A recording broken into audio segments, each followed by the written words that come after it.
This is Ed. Welcome, as you can see. This Yep. show is about global HR news. Wow. And this is the outgrowth of a color glossy print magazine that I developed and published for the first time in 2002. And it was all about what's global HR all about? Well, it's HR on steroids, really. And it says a lot of things to a lot of different people. So in this regard today, we welcome Ali Shami from the Seattle area, longtime friend and client. And his background is about, well, it's mainly commercial enterprise and sales and marketing, but it's all about people. Isn't that right, Ali? Absolutely, absolutely. Good morning, Ed. It's so good to see you. I know we go back, I don't know, was it like in the mid 2000s? And so it's been we've worked together on in Thank you. conferences and so it's great. It's great. Thank you so much for the invite. Um, Yeah, I know you've spoken at live meetings with me in Seattle and also in Silicon Valley. yeah, Canada also. I think you went up to Vancouver Yeah, and that's right. yeah, a couple of times in California. So it's great to be here. It's always good to see you. And yeah. Thank you. Thank you. So let's talk about peace at work.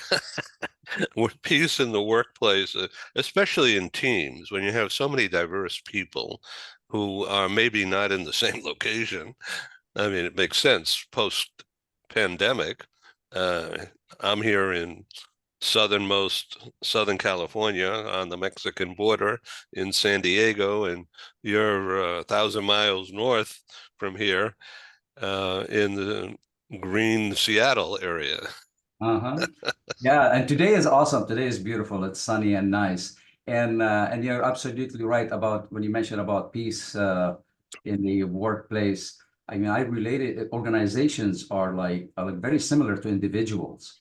So the more we have this internal peace inside of us, the more effective we will be. The way we choose our words correctly, our behavior, how we project our ideas, how we interact with people. It's the same thing with organizations, really, because you have organizations working with other organizations. It's like human beings working with other human beings. So the more you have an internal peace in an organization, and what I mean with internal peace is having individuals that feel safe having candid conversations in a dangerous environment that they're put in. And I don't mean the dangerous environment of the organization, No, it's but risky. yeah, Risky. but just Yeah. going global and working with other cultures, with other customers, with all the business pressures. So organizations that they have this peace and feeling comfortable, they can give their best as much as an individual does the same thing when they have their internal peace and in control of their feelings, thoughts, and behaviors. So right on. So as you could tell in our logo display here, rather than say the words "the world," and we just show the world. Here it is. And with the microphone, well, I'll get out of the way. The microphone is plugged into the world. And so this is why I'm wearing these things for clarity of voice and communications. Okay, so let's talk about one or two, three things related to the idea of talent development, coaching, leading people. Our mutual friend, Stephen Howard, the author, wrote a book that climbed rapidly to the top, bestseller status, and he calls it Humany, Humony, which is about harmony.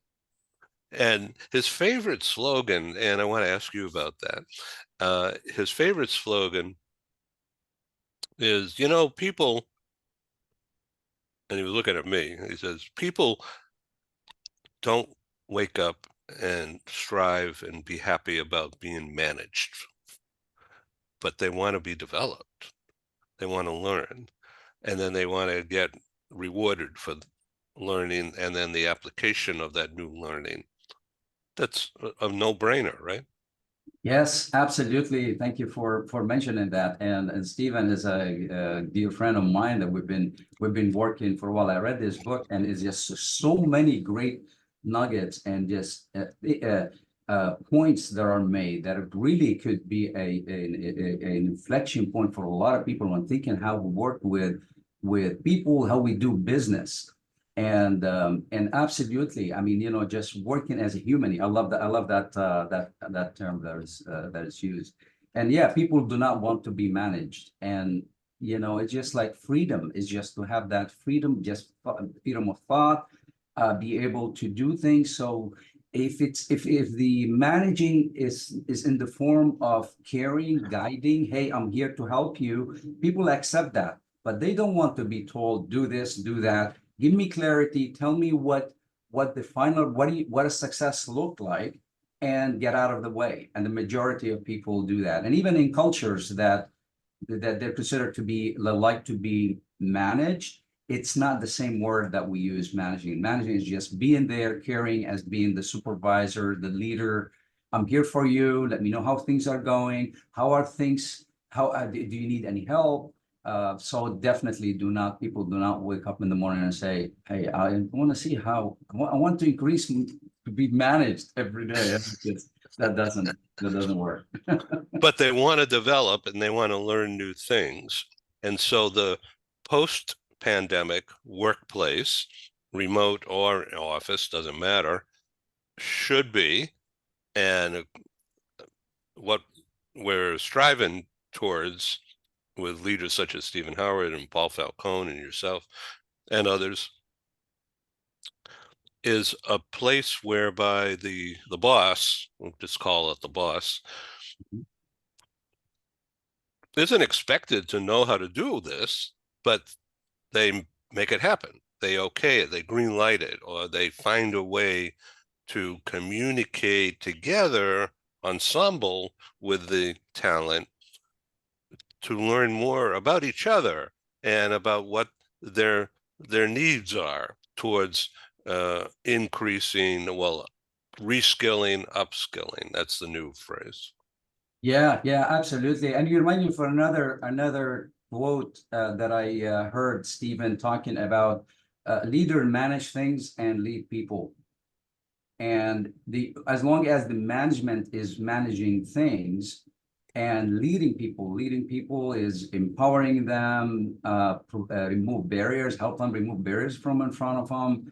And so and in their mind, knowing that getting the business done without the people is going to be a very, very hard task. And so empowering in creating an environment where people feel comfortable sharing information, uh, sharing that they made mistakes. Mistakes are not looked at as a bad thing. It's a good Mm-hmm. thing. It's an opportunity to learn from each other. And the leader, with having all these individuals uh, being their best, sharing information, you turn like into a fleet of like 100 ships together. And imagine each of these ships, they don't communicate with each other. They're not going to be. There's like they're very nimble, right? Every little boat could move around, and but if there's no communication there's no sharing information that increase the box of or repository of the information, the whole company loses so much. So absolutely managing things and leading people is key. So let's go a little bit deeper here for the next 10 minutes or so. And so there's two or three main headline things, right, that drive all of this from somebody in your role when you're working with a team or, coaching. Yeah. What other? So I think there are so many areas. I mean, the areas that I focus is like the people, the empowering the people. I feel like there's a skill just in providing feedback and having those discussions. They're important discussions, and also delegating the work. And in my mind, right now, I'm in the middle of having, like um, uh, focusing on those two areas for some of the managers that I'm mentoring. And some of them, they feel like, well, I want to provide feedback, but relationship is really important for me, but I want to tell the truth. So that tension between these two things, I want to sit down and provide feedback, but I want to retain the relationship. But if I just have a feedback and sit down and say about how are things going, everything is fine, and walk away, I didn't do the job. But I'm afraid to get into the details and ruin the relationship. And delegation is another thing that I've seen in some of the leaders. They want to do everything, and it's just impossible. And with them to do everything on behalf and not let their people to take part of that or lead or take ownership of those pieces, what happens is the final product is bad because you have one person doing so many things. And that's not the worst part. That is a bad one. But the worst part is the team are going like, how come we're not given that opportunities for us to grow? Going back to what you brought up early on about the growth. How come our leader is doing everything and not giving me the opportunity? So I would say, taking care, empowering people, and not forgetting about the business is that's what the whole reason the company is created, because of the business, with the help of people, feedback, and delegation. Those are three that are in my mind right now. In the last several days, I've been just thinking about it. Yeah, thank you for going a little bit deeper on that. Now, let's talk about how to get feedback and how to delegate. Mhm. Okay, so Absolutely. I mean, these sounds like these are like from last century, but that ain't how it is though. So wh let let's go a little bit deeper. Okay, Yeah, so let's how do talk. you do that? How do you delegate? Of course, yeah. You're absolutely right. Those two topics have been. I mean, I had a book that's somebody gave it to me. It's like written in the 40s, and they're talking about feedback and talking about delegation. Now I read what's in those book in the book. It Some of it apply, but a lot of it do not apply anymore. It's totally different. So the world is changing. Like the questions are always the same throughout the years. We've always have come up with the same question. What changes is are the answers. The answers based on the environment, based on the world we're living in. We're totally different now. I mean, now it's different than it was 60 years ago, 100 years ago. So yes. So for the delegation, it's the most important. I think I believe the delegation is having that connection with the person that you're delegating the work for. It leads. Why is it important? I mean, it leads to increased productivity, better time management. As I mentioned, one person is going to do everything. Why not just delegate and let others? It improved the team morale also, and it also gives an opportunity for skill development. Why send the employees to training for a week when you can train them on the job? And it's not, I'm not saying it's not important to do it, for people to go, the employees go offsite and do the training. It's really important. But if you don't do the proper delegation, you risk of losing an opportunity for skill development. And all of this is overall, at least to the success of and achieving organizational goals. So delegation is important, and you gotta know there are three things that are really important. Summarize it into, like the who, what, and how. You don't delegate a task to anybody, not just like, oh, anyone on the team, oh, let me just delegate that. So you really want to delegate the right task for the right person who has the skills. May not be 100% has the skills, but maybe they can enhance, they have this, but they can enhance those skills and learn. Number two is they have to have the knowledge. They have to understand. You can't just delegate and just say, go do this and then walk away, and the person is like, I've never been in this planet and you're asking me to go, and it just doesn't work. And the last one is the delegation. It's very important to have an interest. The person who's being delegated to, they have to meet you halfway. um, we have a lot of experienced engineers and leaders, and they have so much knowledge there. And so they're waiting. They would love for people to come in and ask, hey, tell me about this process, tell me about this experience, about this business. And they will spend hours. But if people do not come knock at their door and say, hey, I really appreciate it, I appreciate what you're telling me, it's not going to be good. So that has to be the person.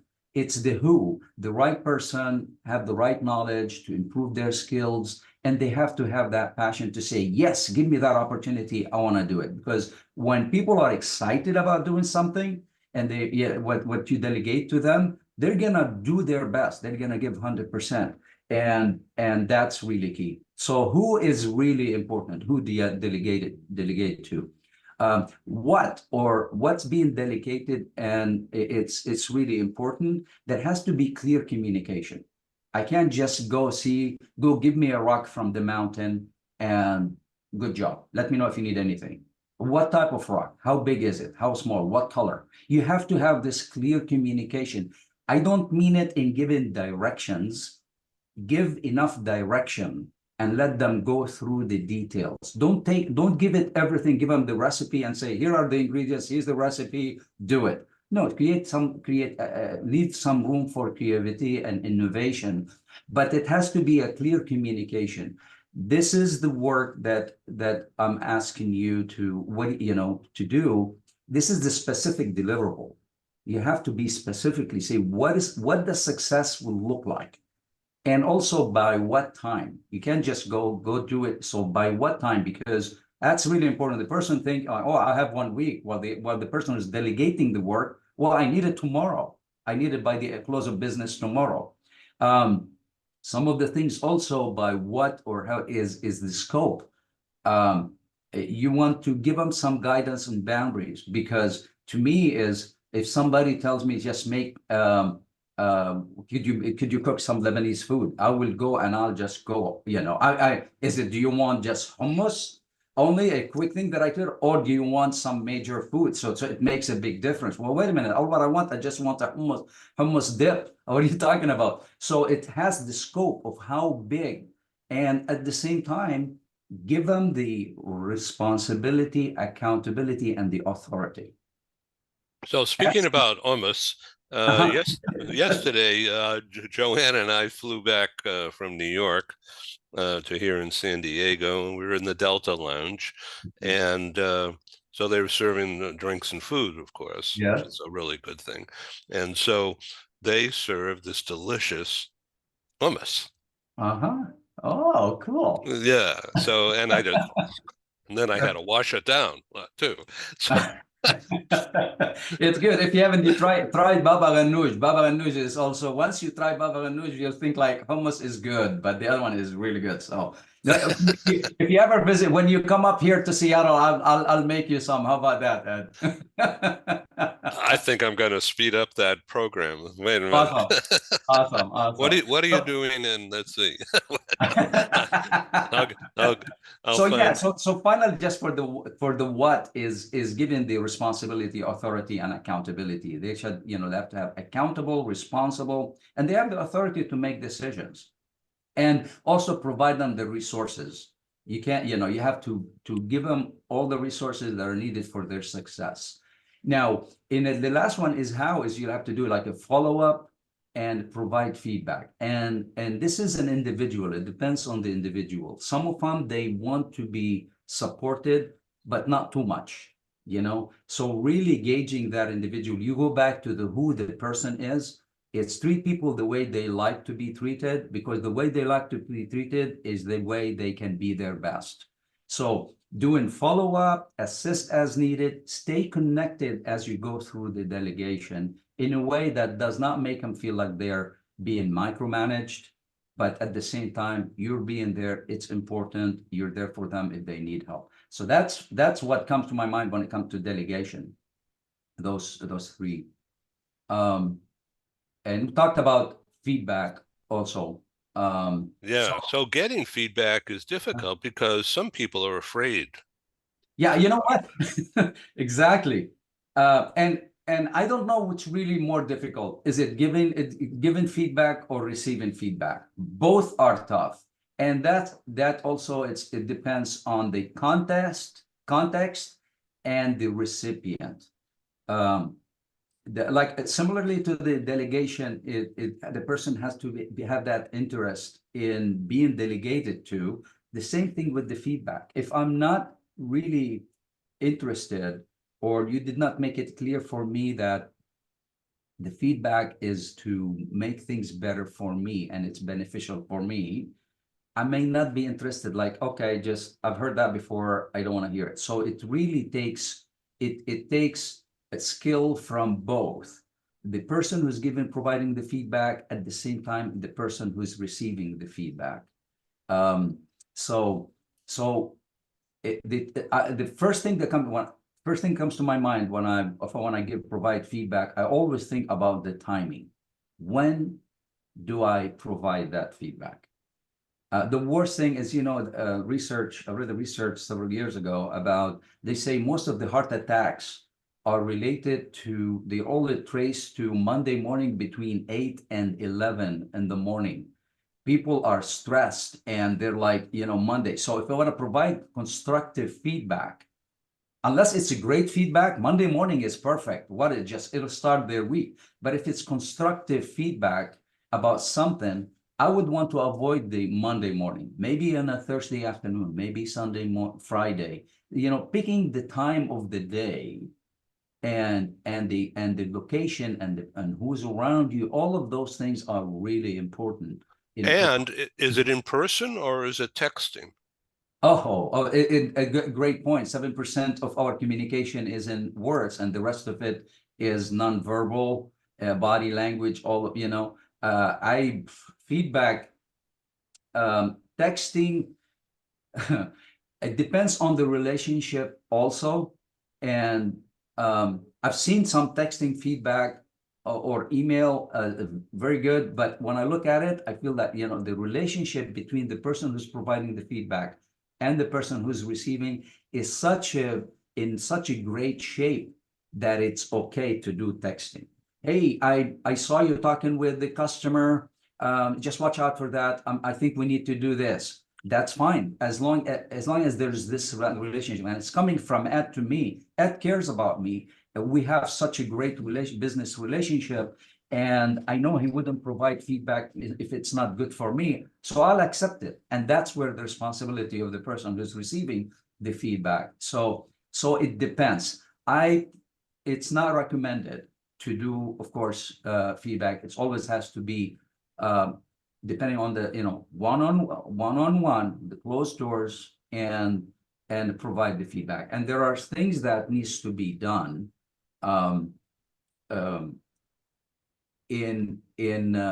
besides like picking the right time, the right place, to that body communication creates something relaxing. Just let them know I just want to share my thoughts. I want to hear also from you. I saw you doing this, and it seems to me when you're doing this, it could be understood. Am I right?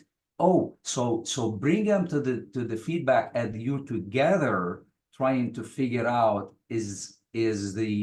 am I understanding the situation the right way? So instead of me, I got the answer. You're the one who needs me. You're the one who needs to get the feedback. No, let's look at the situation. Is there a better way of doing it? And there are times where a person going to tell the other person about providing feedback and then walk away thinking like, oh my goodness, actually my feedback was not the best. What we came up with was way much better. So you really want to ease into the providing the feedback, and also look at it. It seems to me, those little words, that the right words, that the statements that are being used are so critical. We used to, especially for folks who study different language, another second language, we're taught the shortcut to things. Give me the book. That's it. This is much easier. Give me the book. 4 words.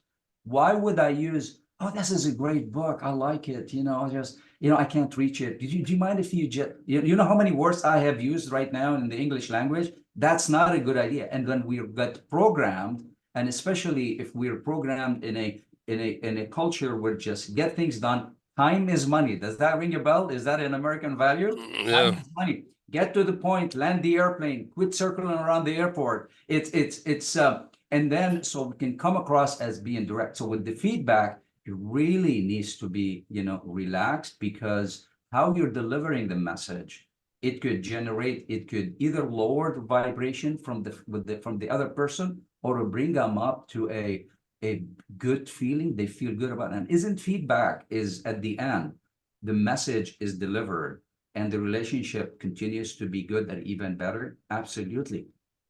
And then and that's where you go back to the two things in the feedback. You wanna talk about the important things, but you wanna keep the relationship, right? And that's what a lot of people, they'll be like, oh, this is tough for me. This is so risky. If I tell them this, it might ruin the relationship. I'll wait. So what happens is they wait. And then another mistake happens. And then it'll be like, oh, well, now I need to talk with them. And now I need to have this feedback. And all these things starts accumulating. And all of a sudden, instead of dealing with it in a timely manner right away from the beginning, now you have so many things. Now I have a problem with the relationship, you know? And also when we started the discussion about organizations, the metric of how successful and how effective organizations are is how quick they deal with tough situations. You know, if you just wait for a long time, it's too late. You got to really deal with it right away. You got to be respectful. You got to be open, like with a dialogue when you're providing feedback. And at the end, I mean, you got to be specific too. Oh yeah, you need to improve. That's not a feedback. You know, here's what I feel I can help you, and we can help each other, and also, and what's the best way to be able to be good at providing feedback. You'll be willing to receive feedback, you know. And so I used to call, we used to use the word gift. So I'll say, you know what, I need to talk with you. I have a gift for you. Oh, you got a gift for me. Tell me what it is. You know, well, I noticed you were doing this, and this is what is that? Does that make sense? Am I reading it right? You know, oh, absolutely right. I didn't see it that way. Thank you so much for the gift. So it was like a gift became like the feedback, constructive feedback became a good thing because you care about me, Ed. You're telling me these things so I can be better and I can be more successful. And now it's time for me to catch you doing things right. And that is also a gift. But at the same time, catch you doing things that can be improved. And that by also a gift. It's just a different gift, but both are gifts. We're talking with Ali Shami. How can people get in touch with you? So LinkedIn is the best. I love LinkedIn. I think it's one of the best sites to connect with people. LinkedIn would be the best. We have my company, the FTD Global, on the website that has information there too. But I love LinkedIn. I check LinkedIn continuously. That would be the best. Anything Yeah, else? I love it too. I live on LinkedIn. Yeah, Yeah. exactly. Okay, Ali Shami, you could see everybody look down in the lower left, my lower left, Ali, ALI space SHAMI. Nice and easy. Thank you, Ali. Thank you. Again, thank you. Thank you so much, Ed. I appreciate it. Look forward for future discussions. Take care. Yeah, let's do this again soon. Yeah, yeah. Don't forget about the hummus. Hummus. Got it. All All right. right. Ciao. Cheers. Thank you.